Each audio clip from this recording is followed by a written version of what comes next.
My narrative starts with a phone call that completely upended my preconceived notions about my existence. I was lying in a hospital bed in Seattle on a cold morning, feeling very exhausted.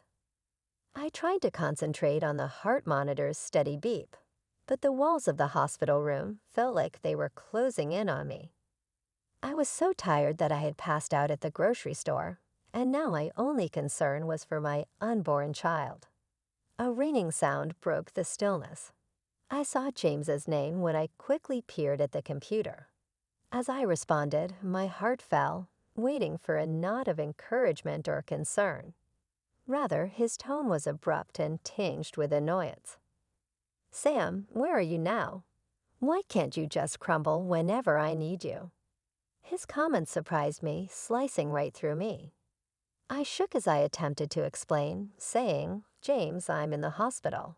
Stress made me faint. To make sure the baby is okay, they are keeping me here for a few days." He answered in a chilly, nearly uncaring manner, "You're off lounging in the hospital, and we're here starving, waiting for your horrible cooking. I'm done. My dad and I are going to a restaurant. You'll have to find a way home on your own." His angry, misguided fury made me feel alone and powerless. He seemed to be saying that my battle was only a nuisance to him, even though I was fighting desperately to protect our child. My heart hurt for the little life growing inside of me, exposed to such hostility, as well as for my personal anguish. Before all of this commotion, my life felt almost like a dream. I had put my all into my work as a successful manager at a designer boutique. I got great joy from helping clients achieve their ideal look and from being acknowledged for my efforts throughout the day. I cherished the confidence my work gave me. After James entered the picture, our brief courtship seemed straight out of a fairy tale. We got married soon, and I found out I was pregnant not long after. The news was exciting at first. We dreamed of our life after the baby and all of its responsibilities. But my doctor's recommendation was a sharp departure from our hopes. In order to reduce my chance of miscarriage, I had to quit my job.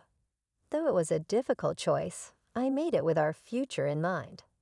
I had no idea that this choice would cause my relationship with James to deteriorate. As the pregnancy went on, I struggled with both the physical and emotional aspects of the changes. James was no longer as excited as he once was. He seemed frustrated, even by seemingly basic chores like cleaning the house or cooking meals. James would frequently gripe about the little things, such as how I wasn't cooking well, or how messy the house was to his dissatisfaction. His remarks hurt, and his once comforting support had become scathing criticism. James was under constant stress, made worse by his parents' criticism. They seemed to have a never-ending list of grievances regarding my home management and housekeeping abilities. Their critical visits on a regular basis made me feel even more inadequate. They frequently chastised me for being unprepared and expected courtesy, in addition to demanding food on short notice. I had the impression that I was constantly being observed, and no matter how hard I tried, nothing seemed to work. I remember one particularly trying day when I went food shopping, and the weight of everything got to be too much. I fell to the ground in the middle of the store because my legs gave out.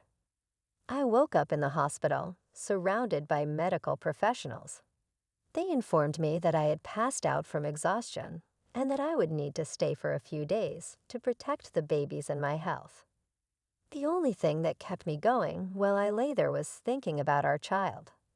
I hoped James would show some sign of understanding. However, his response to my call, informing him of my whereabouts, was anything but comforting. "I meant to care that you fell and collapsed. Why didn't you pick up when I called? You move so slowly."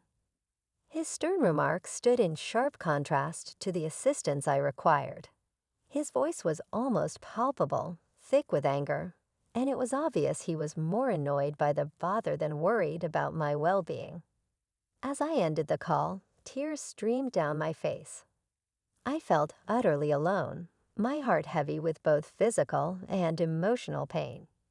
It was in this vulnerable moment, amidst isolation and despair, that I hoped for something, anything, to change.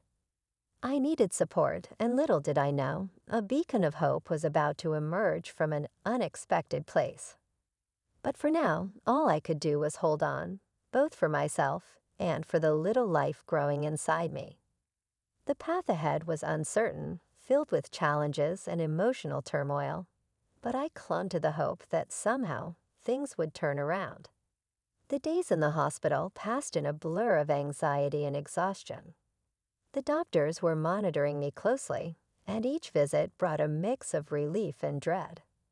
I was scared for my baby, and the stress from my strained relationship with James was only making things worse. Every day, I hoped for a sign that things might improve, but the situation seemed to spiral further out of control. When I finally returned home, the atmosphere was anything but welcoming. James was distant, and his anger seemed to simmer beneath the surface. The criticism from his parents continued, their visits filled with sharp comments about my inability to keep up with household duties. Their disapproval was relentless, and I felt increasingly isolated in my own home.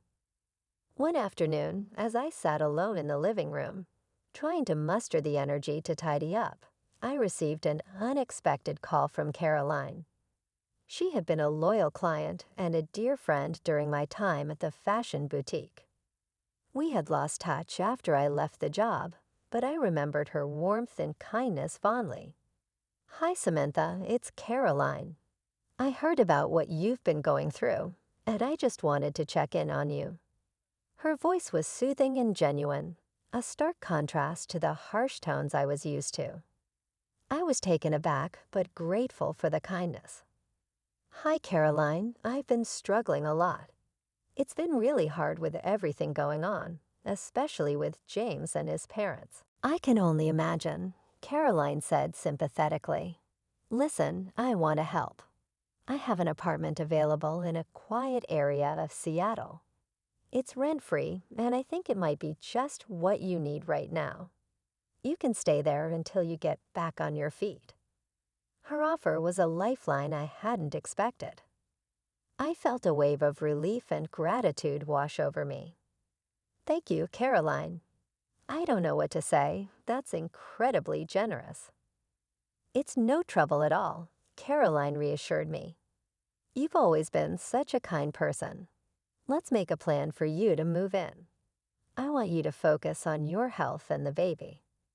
As soon as I hung up, I felt a spark of hope that had been missing for so long. The idea of escaping the constant criticism and stress from James and his parents was exhilarating. I began to make arrangements for the move, eager to find some peace and stability in Caroline's apartment. The move itself was a whirlwind of activity. With help from a few friends, I packed up the essentials and said goodbye to the stressful environment I had been living in. The apartment Caroline offered was a haven of calm, nestled in a quieter part of the city. It felt like a fresh start, and for the first time in a long while, I allowed myself to feel a sense of relief. Things began to take a turn when I met Olivia, Caroline's daughter. Olivia worked at James's company, and I learned that she had witnessed James's inappropriate behavior at work. She had reported it, leading to his demotion. Olivia's intervention was a crucial step in holding James accountable for his actions. Olivia came to visit me at the apartment soon after I moved in. "Hi, Samantha. I'm so glad you're settling in," she said, her presence radiating warmth and sincerity. "It's been a huge relief. I admit I'm really grateful for all the support from your mom. It's given me a chance to breathe." Olivia nodded, her expression serious. "I wanted to let you know that I'm here for you too. I've seen how James has treated you, and it's unacceptable. If you need anything, don't hesitate to reach out." Her support was comforting.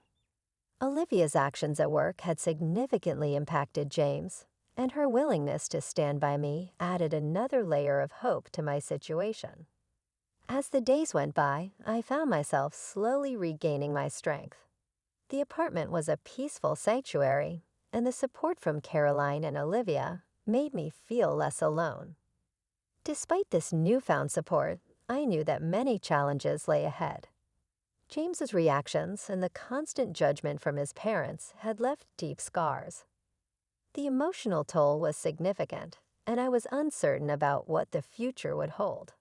But as I settled into this new chapter, I began to envision a future where I could reclaim my independence and build a better life for myself and my baby. Little did I know, the struggle was far from over. The road ahead would require more resilience, and the battles would continue. But for now, I had a glimmer of hope and the strength to face whatever came next. Life in Seattle felt like a new beginning. The apartment Caroline had generously provided was a sanctuary of calm, a stark contrast to the chaos I had left behind. For the first time in months, I felt a semblance of normalcy as I settled into my new routine, focusing on my health and the upcoming birth of my baby. But even in this newfound peace, the shadows of my past still loomed large. James continued to reach out, his messages and phone calls a mix of anger and regret. I had decided to cut off direct communication with him, finding solace in the support of Caroline and Olivia. They had become my pillars of strength, helping me navigate the complexities of my situation. One day, as I was organizing the nursery, my phone rang. It was Olivia. I answered with a mix of curiosity and apprehension. "Hi, Olivia. What's up?" I asked, trying to keep my voice steady. "Samantha, I need to talk to you." Olivia's tone was serious. "There's been a situation with your father-in-law. He's been trying to claim the baby as the family's heir, and it's causing a lot of trouble." My heart sank. The idea of my father-in-law asserting control over my child was deeply unsettling. "What exactly is happening?" I asked, trying to keep my voice calm. "He's been making claims that the baby should be considered the family's heir due to some old family traditions," Olivia explained. "He's putting pressure on your lawyers and causing quite a scene. I thought you should know." My thoughts raced. The last thing I needed was more conflict, especially involving my baby. "Thank you for letting me know, Olivia. I'll talk to my lawyer about this." Immediately after hanging up, I called my lawyer to discuss the situation. The pressure from James's family was mounting, and I needed to ensure that my rights were protected. My lawyer advised me to stay firm and assertive in my position. I couldn't let the family's outdated notions dictate my future or that of my child. In the midst of these legal battles, James made one final attempt to reconcile. He showed up at my apartment unannounced, his demeanor a mix of desperation and anger. "Samantha, we need to talk," James said, his voice tense as he stood in the doorway. I took a deep breath, trying to maintain my composure. "James, I don't think there's anything left to say. You had your chance to support me, and you failed." "I know I messed up," James admitted, his eyes pleading. "But I want to make things right. Let's work this out. I want us to be a family again." His words were laced with regret, but they felt hollow after everything that had happened. "It's too late, James. You've hurt me in ways that can't be undone. I'm moving forward, and I need to focus on what's best for me and my baby." His face fell, and he turned to leave, a mix of frustration and sadness evident. "I hope you know what you're doing, Samantha." Watching him walk away, I felt a surge of resolve. I had made the right decision, even if it was one of the hardest choices I'd ever had to make. As the days passed, Caroline and Olivia continued to support me through the challenges. Olivia's presence was particularly reassuring. She had become a close friend, someone who understood the intricacies of my situation, and offered practical advice and emotional support. One evening, while we were having dinner, Olivia brought up an important topic. "Samantha, I've been thinking about the future. Have you considered what you want to do once the baby is born?" I had given it some thought, but the uncertainties of my situation made planning difficult. "I'm not entirely sure. I want to focus on my baby, but I also hope to return to work eventually. I just don't know how or when." When Caroline and Olivia visited me in the hospital, their joy was palpable. "She's beautiful, Samantha," Caroline said, her eyes moist with happiness. "You did an amazing job." As I held my daughter close, I felt a deep sense of accomplishment.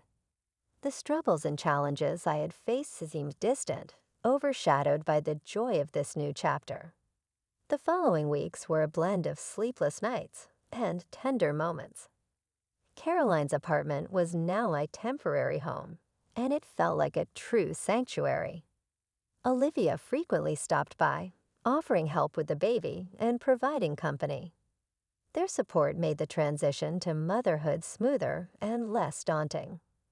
James made one final attempt to re-enter my life. He showed up at my apartment, his face haggard and filled with regret. "Samantha, I know I've made a mess of things. I just wanted to be a part of our daughter's life." I looked at him, feeling a mixture of sadness and resolve. "James, I appreciate your desire to be involved, but I can't forget how you treated me during my pregnancy. It's too late for us." His shoulders slumped, and he nodded, accepting my decision. "I understand. I just want to be sure she knows I care about her." We discussed a fair arrangement for visitation and child support, ensuring that our daughter would have a stable and loving environment, even if her parents were no longer together. It was a practical solution that allowed me to move forward without the burden of unresolved issues. As time passed, I started to consider my options outside of raising a family. Caroline and Olivia encouraged me to begin making plans for a comeback to my work. I used to flourish in the boutique sector, so as I thought about what to do next, I had a fresh sense of purpose. Caroline was a great source of encouragement. "Samantha, take your time. Now concentrate on your child, and when you're ready, we'll assist you in returning to your desired state." I felt secure in my abilities to manage parenting and a rewarding profession with her advice. Olivia stayed a close friend, and as we worked through life's obstacles together, our friendship grew stronger. James had to deal with the fallout from his actions on a personal and professional level. His actions had finally caught up with him, and he was starting to feel the consequences of his decisions. It served as a reminder that the decisions I made were based on strength and integrity, and that actions have repercussions. As I reflected on my journey, I was pleased with the fortitude and self-reliance I had developed. New beginnings were symbolized by my baby girl, and the love and support of the women who had supported me were priceless. I became more at ease in my mothering job and enthusiastic about the prospects ahead. With every day, I realized that even with all of the challenges, I had created a new path for my child and myself. As I observed my daughter sleeping soundly, I faced the future with optimism and determination, buoyed by the generosity and courage of those around me. Though my tale was far from ended, I was prepared to face whatever lay ahead, thanks to the ladies in my life.